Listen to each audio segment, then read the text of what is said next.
Hello प्यारे बच्चों, very good evening. NLU Delhi 20 and 26 का ऑफिशियल अनाउंसमेंट आ चुका है। फॉर्म स्टार्ट हो चुके हैं प्यारे बच्चों। 7 अगस्त से फॉर्म स्टार्ट हो चुके हैं। 14 दिसंबर को प्यारे बच्चों इसका एग्जाम है। दिसंबर के अंदर प्यारे बच्चों आप लॉ एंड टेस्ट के अकॉर्डिंग 3 एग्जाम लिखने वाले, जिसमें फर्स्ट एग्जाम है आपके लिए क्लैट जो 7 दिसंबर को है 2 to 4 के स्लॉट में। सेकंड एग्जाम होगा 14 दिसंबर को जो एनएलयू दिल्ली का एलिट का एग्जाम है।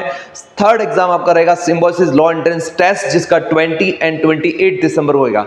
आज के सेशन में प्यारे बच्चों मैं आपसे जो डिस्कस करने वाला हूं, एनएलयू दिल्ली का आपको फॉर्म कैसे फिल करना चाहिए, उसके लिए कौन कौन से डॉक्यूमेंट्स की रिक्वायरमेंट रहेगी, फी करिकुलम क्या है सर, कौन कौन से डॉक्यूमेंट में सर 10th में कितना परसेंटेज होना चाहिए, वो सारी चीजें इस सेशन में प्यारे बच्चों मैं आपसे डिस्कस करने वाला हूं। आप एनएलयू दिल्ली का फॉर्म फिल करने के लिए पहले ऑफिशियल वेबसाइट जो है प्यारे बच्चों उनकी, वो है नेशनल लॉ यूनिवर्सिटी दिल्ली.in पे अगर आप जाते हैं, इस टाइप का प्यारे बच्चों आपको होम पेज मिल जाएगा। ये होम पेज मिलने के बाद आपको जाना है, क्लिक करना है रजिस्टर 20 एंड 26। अगर आप फर्स्ट टाइम यूजर है, अभी तक आपने रजिस्ट्रेशन नहीं कर रखा है, तो यहाँ पे प्यारे बच्चों आपको रजिस्टर करना है। जैसे रजिस्टर वाले पार्ट में अगर आप जाते हैं तो यहाँ पर नाम के साथ इन्होंने ईमेल आईडी का बोला है बेटा, तो प्लीज आपसे रिक्वेस्ट है ये ईमेल आईडी ऐसी होनी चाहिए, आगे के जितने भी आपके अपडेट आएंगे इसी ईमेल आईडी पे आने वाले। तो प्लीज आपसे रिक्वेस्ट है कि अननेसेसरी कोई ईमेल आईडी अभी क्रिएट नहीं करें, जो आप जनरली यूज कर रहे हैं या पेरेंट्स की है उनको यहाँ पे मेंशन कर सकते हैं। साथ में आपको कैटेगरी आप इंडियन सिटीजन है, अगर आप इंडियन सिटीजन नहीं है, फॉरेन नेशनल से है, तो आपको एलिट का फॉर्म फिल करने की नीड नहीं है। 12th के बेसिस पे ही वो आपको एग्जाम दे देते, मतलब कि सिलेक्शन दे देते हैं। अब चेक करते हैं सर इस एलिट एग्जाम का पेपर पैटर्न क्या है सर, करिकुलम क्या, किन की। तो सबसे पहले हमें पता होना चाहिए कि एलिट जो एनएलयू दिल्ली का जो एग्जाम है वो ओनली फॉर बीए एलएलबी का कोर्स प्रोवाइड करता है। लास्ट टाइम उन्होंने बीकॉम का स्टार्ट किया था, लेकिन उसके बाद उन्होंने वापस विड्रॉ कर लिया, तो बीए एलएलबी का यहाँ पे कोर्स रहता है। नंबर ऑफ, अगर टेस्ट पेपर पैटर्न को हम चेक करते हैं सर, टेस्ट पेपर पैटर्न क्या है, कितने नंबर ऑफ क्वेश्चन आने वाले हैं, तो यहाँ पे उन्होंने ऑफिशियल मेंशन कर रखा है कि टाइमिंग जो रहेगा एग्जाम का वो 14 दिसंबर है। 2 to 4 के स्लॉट में प्यारे बच्चों आपका एग्जाम रहेगा। 3 सेक्शन इसके अंदर आते हैं, क्लैट में जैसे 5 सेक्शन आते हैं, यहाँ पे 3 सेक्शन आते हैं, जिसमें नंबर ऑफ क्वेश्चन प्यारे बच्चों आपको मेंशन कर रखा है 150 क्वेश्चन है, और आपके पास में जो टाइम स्लॉट रहेगा 120 मिनट का टाइम स्लॉट। 150 क्वेश्चन है, 120 मिनट का टाइम स्लॉट है। राइट आंसर कर रहे हो प्यारे बच्चों आपको +1 मिल रहा है, नेगेटिव में 0.25 आपका जाने वाला है। 5 सेक्शन में सेक्शन ए के अंदर उन्होंने मेंशन कर रखा है कि आपको वर्बल, जिसे अपन इंग्लिश बोलते हैं, जिसमें 50 क्वेश्चन है और 50 मार्क्स का पेपर है। सेकंड सेक्शन उन्होंने बोल रखा है करंट अफेयर्स एंड जीके, जिसमें 30 क्वेश्चन है, 30 मार्क्स का प्यारे बच्चों। थर्ड सेक्शन यहाँ पे मेंशन कर रखा है लॉजिकल रीजनिंग, जिसमें 70 क्वेश्चन है एंड 70 मार्क्स का पेपर है। इसके साथ इन्होंने ये भी मेंशन कर रखा है नेगेटिव मार्किंग है, एंड अगर किसी बच्चे का स्कोर सेम रहता है कि एक बच्चे ने स्कोर जिसका आया 70 और एक बच्चे का स्कोर भी आया 70, तो दोनों में से किसको प्रेफरेंस दी जाएगी, तो इन्होंने मेंशन कर रखा है लॉजिकल रीजनिंग में जिसका सबसे ज्यादा स्कोर होगा उसको फर्स्ट प्रेफरेंस मिलेगी। अगर लॉजिकल रीजनिंग में दोनों स्कोर सेम है तो इन्होंने बोल रखा है जिसकी एज सबसे ज्यादा होगी उस बच्चे को प्रेफरेंस मिलने वाली है। इसके साथ इन्होंने मेंशन भी कर रखा है लास्ट ईयर का पीरियड से अगर आपको पेपर भी चाहिए एलिट का, तो यहां से आप डाउनलोड कर सकते हैं। इसके साथ इसकी फी क्या है, सीट्स कितनी, उसको भी अपन चेक करते हैं। एनएलयू दिल्ली कई बार बच्चे बोलते हैं सीट बहुत कम है सर, जाना चाहिए नहीं जाना चाहिए। डेफिनेटली बेटा आपको फॉर्म फिल करना है, आपको एक सीट के लिए फाइट करना है। टोटल नंबर ऑफ सीट जो है बेटा 120 है, जिसमें जनरल कैटेगरी 50 है, ओबीसी कैटेगरी आपके 24 है, एसटी आपके 17 है, एससी 17 है, एसटी यहाँ पे 8 कैटेगरी, तो टोटल 120 सीट्स है प्यारे बच्चों।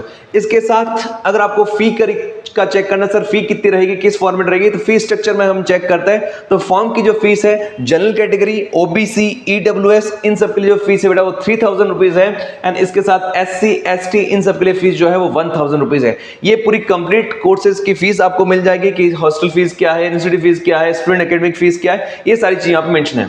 अब आते हैं अपन कि सर ये एग्जाम कौन से डेट को रहने वाला है, तो आपसे जैसे मैंने डिस्कस किया 14 दिसंबर को ये एग्जाम रहेगा। टाइमिंग स्लॉट वही है इसका सेम जो क्लेट का है 2 to 4, तो यहाँ पे भी आपका 14 दिसंबर को 2 to 4 स्लॉट में ऑफलाइन मोड में ये पेपर रहेगा, ऑनलाइन मोड पे नहीं रहने वाला है। अब आते हैं वापस अपन फॉर्म फिलिंग वाले सेशन वाले पार्ट पे। जैसे आपने रजिस्ट्रेशन, सबसे पहले आपको रजिस्ट्रेशन करना है। रजिस्ट्रेशन करने के बाद जो भी आपकी मेल आईडी वो मेंशन करनी है, पासवर्ड जैसे आप मेंशन कर देते हो, उसके बाद प्यारे बच्चों आपको इस टाइप का एक होम पेज मिल जाता है। यहाँ पे जाके आपको अपनी एप्लीकेशन जो है वो सब कुछ फॉर्म सबमिट जो इन्होंने बोल रखा है उसके अकॉर्डिंग आपको फिल करना है। सबसे फर्स्ट इन्होंने जनरल इन्फॉर्मेशन बोल रखा है कि आपका फोटो अपलोड कीजिए, आपका सिग्नेचर सेम, इसके बाद कैंडिडेट अपना नाम, जो आपने 10th की मार्कशीट वही आपको नाम मेंशन करना है, डेट ऑफ बर्थ आप मेंशन करोगे, जेंडर है, उसके बाद आप कौन सी कैटेगरी कैटेगरी कौन से रिलीजन है, हिंदू है, मुस्लिम है, जैन है, ये मेंशन करना है। साथ में आप कौन सी कैटेगरी है, जनरल कैटेगरी है, ईडब्ल्यूएस है या फिर आप एससी है, एसटी है, वो सब कुछ मेंशन करना है। देन उसके बाद आप कौन सी कैटेगरी, पीडब्ल्यू कैटेगरी में तो प्लीज आपको यस, नहीं तो आपको नो वाले कैटेगरी में जाना है। थर्ड पार्ट में इन्होंने मेंशन कर रखा है प्यारे बच्चों एग्जाम सेंटर का, कि आपका एग्जाम सेंटर कौन सा होगा। तो फर्स्ट नंबर पे आप प्यारे बच्चों अहमदाबाद स्टेट का, अगर आप गुजरात स्टेट के हैं तो आपकी फर्स्ट प्रोविंस अहमदाबाद होनी चाहिए। सेकंड आप कौन सा स्टेट लेना जो आपके नियर बाय स्टेट हो, जो आपको लगता है सर फैमिली मेरे यहाँ पे नजदीक में है, वहां जाके मैं एग्जाम लिख सकता हूं, तो उन एग्जाम को आप सिलेक्ट कर सकते हैं। तो 3 प्रेफरेंस आपको देनी है, first, second and third. Generally first preference में ही आपको आपका एग्जाम सेंटर मिल जाता है। लास्ट ईयर भी अहमदाबाद गुजरात के जितने स्टूडेंट थे उन सबका जो एग्जाम सेंटर जो आया था वो जेएनएलयू गांधीनगर के अंदर है, तो इस साल भी आने के चांसेस वही हैं। सेकंड पार्ट में प्यारे बच्चों आपको अपनी कॉन्टैक्ट डिटेल सारी मेंशन करनी है। आपका एड्रेस क्या है, first address, second address, district कौन सी है, आपका पिन कोड क्या है, स्टेट कौन सा, जिस भी पर्टिकुलर स्टेट से है, कंट्री, सब कुछ आपको मेंशन कर देना है। इसके साथ परमानेंट एड्रेस जो आपने यहाँ मेंशन कर रखा वही आपको मेंशन करना है। फैमिली डिटेल्स क्लैट एग्जाम में नहीं पूछी जाती, लेकिन एलिट एग्जाम में इन्होंने डिटेल में सारी चीजें पूछी है कि फादर क्या कर रहे हैं, मदर क्या कर रहे हैं, उनकी पर एनुअली इनकम कितनी है। ये इसलिए पूछी जाती है बेटा आगे चल के आपको एनुअल दिल्ली स्कॉलरशिप प्रोग्राम भी प्रोवाइड करती है, जो आपकी फैमिली इनकम है उसके बिहाफ पे आपको ये सब चीजें प्रोवाइड की जाए। तो प्लीज आपसे रिक्वेस्ट है कुछ भी रैंडमली चीजें मेंशन नहीं करें, अपने पेरेंट्स से अच्छे से डिस्कस करें, देन इस पर्टिकुलर फॉर्म को आपको फिल करना है।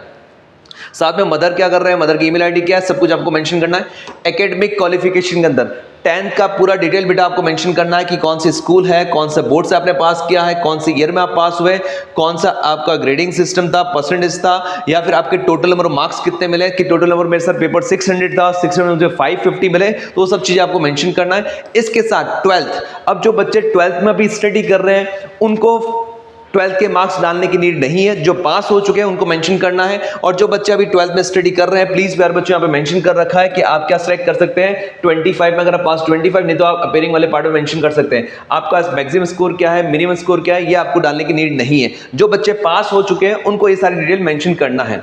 इसके बाद 4th सेक्शन में अगर हम आते हैं तो यहाँ पे आपको डायरेक्ट बोल रखा है डिक्लेरेशन कर दीजिए, आपने जो भी डिटेल मेंशन कर रखी है वो एकदम एक्यूरेट है। और उसके बाद आपका फॉर्म फी का पेमेंट आ जाएगा और फॉर्म फी का पेमेंट करने के बाद आपका फॉर्म फिल हो जाए। इसके अलावा आपको कुछ भी करने की नीड नहीं है प्यारे बच्चों। इसके रिगार्डिंग किसी बच्चों को कुछ भी अगर आपको चैलेंज आता है, कोई दिक्कत आती है, कोई प्रॉब्लम आती है, फील फ्री आप हमसे डिस्कस कर सकते हैं। एनुअल तालीम के अंदर कोई भी डोमिसाइल की कैटेगरी कुछ भी है नहीं, तो यहाँ पे आपको डोमिसाइल का कुछ भी माइंड में लेने की लोड लेने की नीड नहीं है, वो क्लैट के अंदर ही है। एनुअल तालीम में कुछ भी डोमिसाइल सीट्स नहीं रहती है। और भी किसी बच्चों को कुछ भी अगर डाउट रहता है फील फ्री आप हमसे डिस्कस कर सकते हैं। कीप वॉचिंग ई कोचिंग, ई कोचिंग है तो हो जाएगा। Thank you so much.